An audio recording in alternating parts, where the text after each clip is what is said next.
Teka, sagutin ko muna. Ito. Sabi ni Arnold Araneo, oh, bakit di mo muna tinatapik si Beyonce? Takot ka na ba ha? Oy, sabi ko nga sa inyo, nakibal Santos na ako. Si Beyonce, laos na yan. Kaya nga nagdidemanda ko no, para mapansin. E di pag pinansin ko yan, di sisikat na naman. Pasikatin nyo muna bago ko pansinin. Hindi na kaya si Beyonce topic ko kasi laos na. Kaya nga Bal Santos ng topic ko kasi Yo! Magandang araw, magandang gabi mga kalingap! At muli, magbabalik na naman si Papa Shider upang magatid na naman sa inyo ng kakaibang news, balita sa inyo mga kalingap! For today's video guys, Pedring! Lolo Pedring! Tinira na naman si Beyonce. Sinabi niya na laos na daw si Beyonce guys. Grabe na tong matandang to, hindi pa rin tumitigil sa paninira kay Beyonce mga kalingap. Grabe, panoorin natin guys. At kung bago ka pa lamang sa ating YouTube channel mga kalingap, please like and subscribe na rin po. Pakipindot ang notification bell button para updated po kayo sa mga ilalabas natin reaction video mga kalingap. At huwag pong kalimutan suportahan sina Kuya Bal Santos Matubang, Ate Edna Vlogs, Kalingap Rab, Kalingap Team at Kalingap Reactor guys. Grabe ka Pedring, humanda ka sa mga babanat ko sa'yo. Laos na daw si Beyonce. Ulul, mas laos ka doon, hindi ka pa nga sumisikat, lumulubog ka na. They don't get lucky. Panoorin natin guys, let's go. ano Bopil? Ngayon, sabi nyo ako sisihin. Eh, taktika ko nga yun eh. Para malaman ko kung sino sa inyo ang nagsasabi ng totoo o hindi. Kasi, banat kayo ng banat sa bahay ni Reyna. Parang ang dami nyong alam.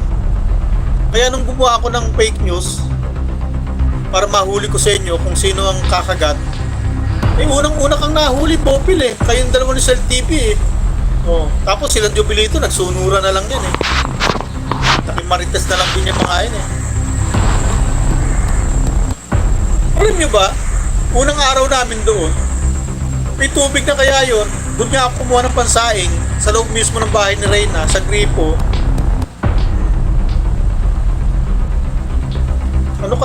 Ano naman kayo? Sa akala nyo ba, ilang kami doon tao? Si Ma'am Marimel, Perlas Vlog, si Michelle, si Rowena, ako, si Reyna, si Danica, 7 kami. Ibig sabihin, tsaka yung mga trabahador pa, ibig sabihin, mabubuhay kami doon kung walang tubig. Saan kayo nakakita ang mga timba o mga drum doon na nag-iigib kami ng tubig, nag-iipon kami ng tubig sa drum? Wala. May nakita ba kayong nakikiigib kami sa kapitbahay? Wala. Ilang kami? 7. Plus pa yung tao doon na 4 na gumagawa. Ibig sabihin, nang-igib kami sa kapitbahay. Hoy, ang bobo mo, Bopil. Nadali kita. Kaya ang laki ng galit mo kaya sa akin. Kasi sa simula pa lang, nadadali na kita. Nangingiyak ka na nga, iyakin ka na nga. O ngayon, lalo pa kitang dadalihin. Kasi Bopil, alam mo bakit kita madadali ngayon?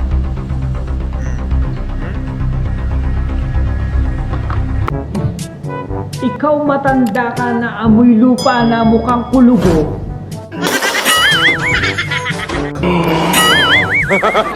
Nagpapapansin ka na naman kay Bopil Vlogs. Grabe ka. Ang tanda-tanda mo pa. Ang yabang-yabang mo na. 4,000 followers ka pa lang. Dahil dinahig mo pa yung 100k followers. Nagpapapansin ka lang sa kalingap. Grabe. Kaya sa itsura mo talaga, hindi ka talaga pagkakatiwalaan. Tingnan mo nga yung mukha mo. Mukha kang kargador sa palengke. Tingnan mo naman yung santo mo, hindi ka yata nagpapalit ng santo.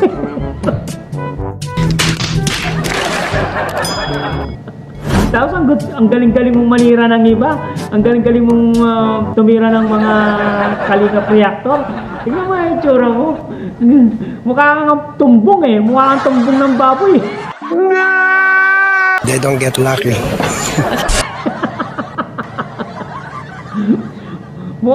Alam mo ba yung aso may itsura? Bakit ikaw wala kang itsura?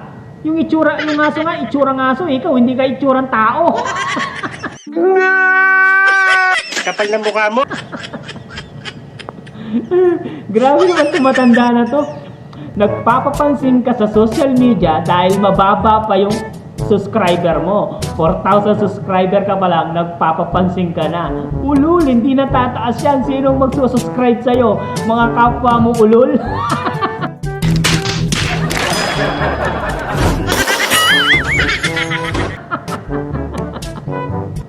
Ang pangit-pangit mo. Pedring. Ang tanda-tanda mo na. Hindi ka pa marunong magsaing.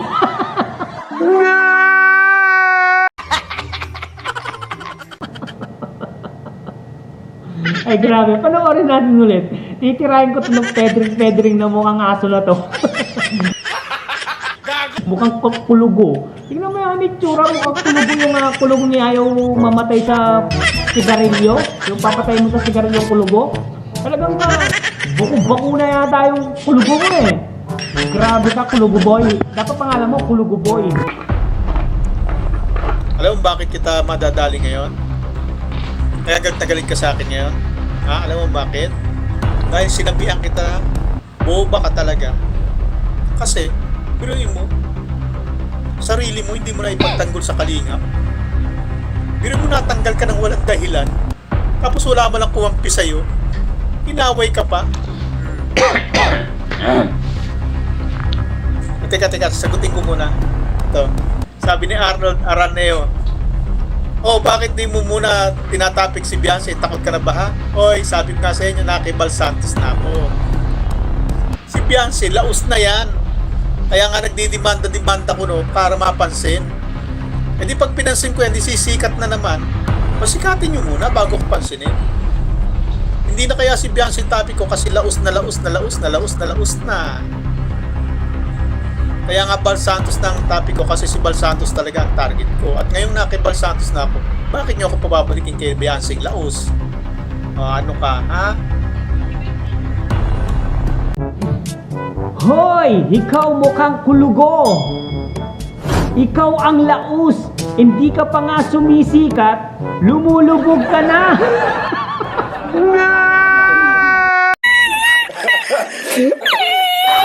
Kapal ng mukha mo.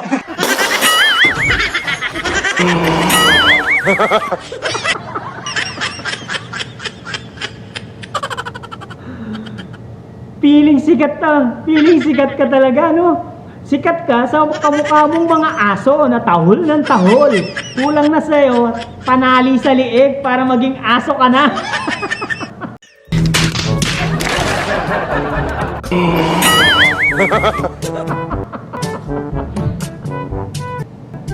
Ay nako. Hindi daw kalingap si Bopil Vlogs. Grabe. Karepa pa yan si Bopil Vlogs. Nasa GC pa namin siya. Gumagawa na naman kwento ng matanda na mukhang kulugo na to. Mukhang kulugo na amoy lupa, amoy basura. Grabe, tingnan mo yung sando mo. Nangingitim na yung kilikili mo sa hindi nagpapalit.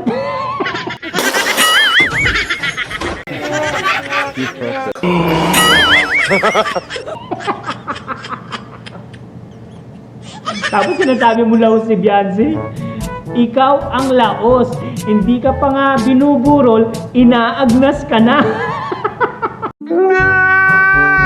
Kapal ng mukha mo. Tapos ang galing-galing mong mambuli. Ikaw nga yung mukhang hindi pagkakatiwala. Tignan mo nga, wala nang naniniwala sa'yo. Itsura mo pa lang, mukha ka ng kargador sa sa bundok eh.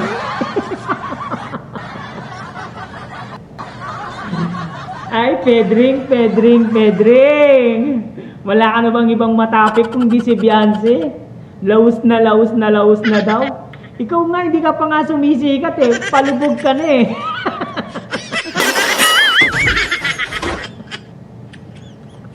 Paano kasi sikat yan? O puro ka kontra yung mga kalaban mo? Ang pangit-pangit mo pa, ang itim-itim pa ng kilikili mo, amoy kabawong ka ba?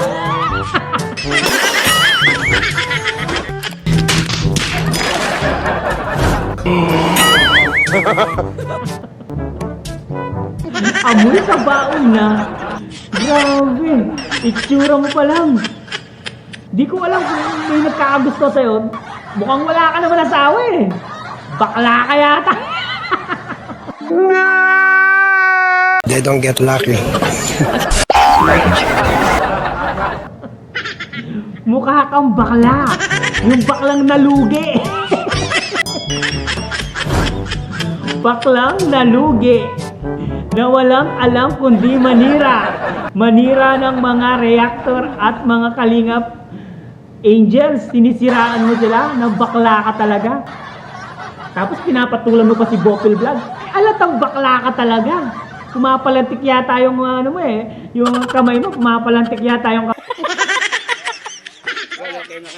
kamay mo. Federico. Tumigil ka na, Federico, sa kakabanat sa mga Kalingap Angels. Tumigil ka na. Tapos gusto mo, tirahin mo na naman si Kuya Bal Santos Matubang. Ulul! 1 million subscriber na yon. Hindi ka naman papatulan nun.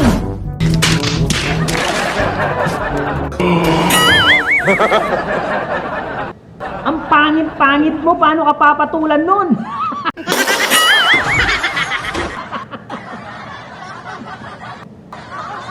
Nakakatawa ka talaga, Federico. Federico, umayos ka. Sabi nga nila, ang taong masama ang ugali, agad kinukuha ni God. Panoorin natin ulit. At bago na isipang mga yan na magdemanda, hindi na sila ang topic ko. Nakibal Santos na ako nung magdemanda sila. Kasi nga, sakal-sakal ko na si Bal Santos. Ang gusto ni Bal Santos, ma-divert ang issue para bitiwan ko siya. Kaya ano ko bali? Ko sa bibitiwan. Kaya asar na sa akin. Kita mo, hirap na hirap ang paliwanag. Oh, naghubad-hubad pa. Bakit? Sino nakapagpahubad kay Bal Santos sa media? Sa social media? Sino nakapag-provoke sa kanya? Di ba ako lang? Di ba ang galing ko na? Uy! Takot. Takot eh. Ito nga naka-live pa ako. Binabanata ko pa nga si Bal Santos saka si Bopil. Si Beyonce, wag niyo na munang pangalandakan sa akin, ulot sa akin na reaksyonan ko si Beyonce kasi ano ba issue kay Beyonce? Wala naman May issue ba? Laos na kaya? May wala nga vlog. Na-reaksyonan ko pala yun nung isang araw. Nung July 16. Federico na amoy tae, na mukhang tae.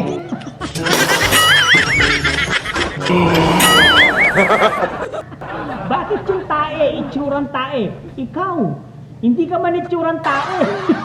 Itsura kang aso.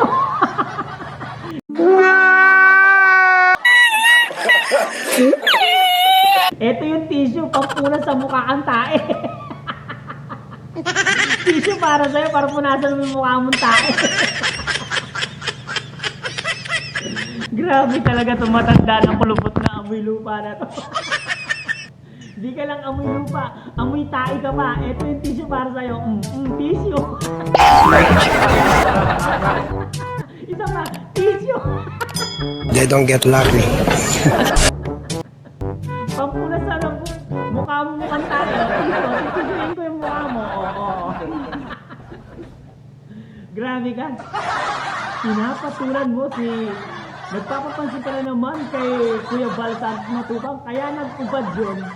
Maalisangan lang. Kaya nag-ubad yun. Hindi yan nag-ubad para sa'yo. Ang kapal ng mukha mo. Kapal ng mukha mo. Ang pangit-pangit mo na. Ang kapal pa ng mukha mo.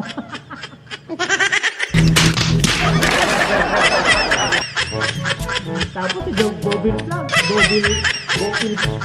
pinapatulan mo. Nagpapapansin ka na naman sa kanya. Ang taas ng subscriber nun, tapos papatulan ka. Nagpapapansin ka lang. No? Nakakarating galigo. Alam mo ba yung galigo? Yung kulugo. Yung kulugong mukha kang tumbong ng baboy. Ang pangit mo.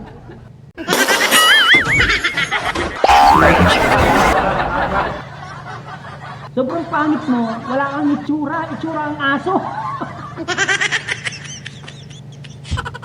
Huwag kang manira, huwag kang manlait kung ayaw mong layitin ka ng mga ibang tao. Tandaan mo yan, Federico. Ang tanda-tanda mo na, hindi ka pa nag-iisip. Dapat sa'yo, yung Facebook mo, sa ilalim ng lupa, kasama mo si Santanas. Kung ay natulog, magpatulog kayo!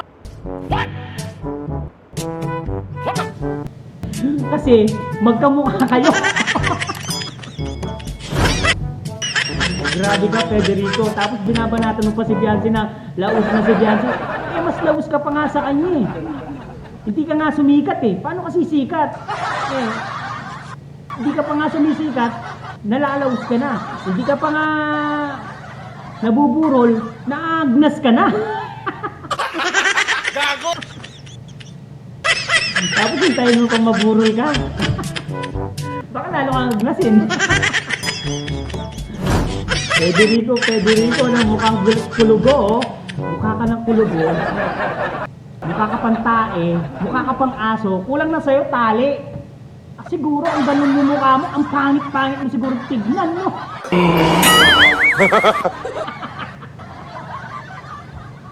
Ay grabe guys, hanggang dito na lang ang ating reaction video at pagbabalahura kay Federico. Umayos ka na, Federico, ano?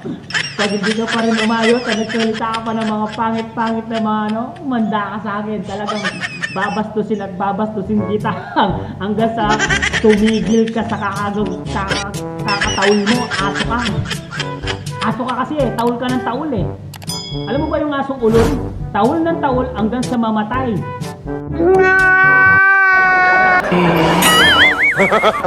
Aso. Sabi nga nila, ang taong masama ang galit, agad kinukuha ni Diyos, agad kinukuha ni Lord. I love you all. Bye-bye. Mama, chuk-chuk. Yeah. They don't get lucky.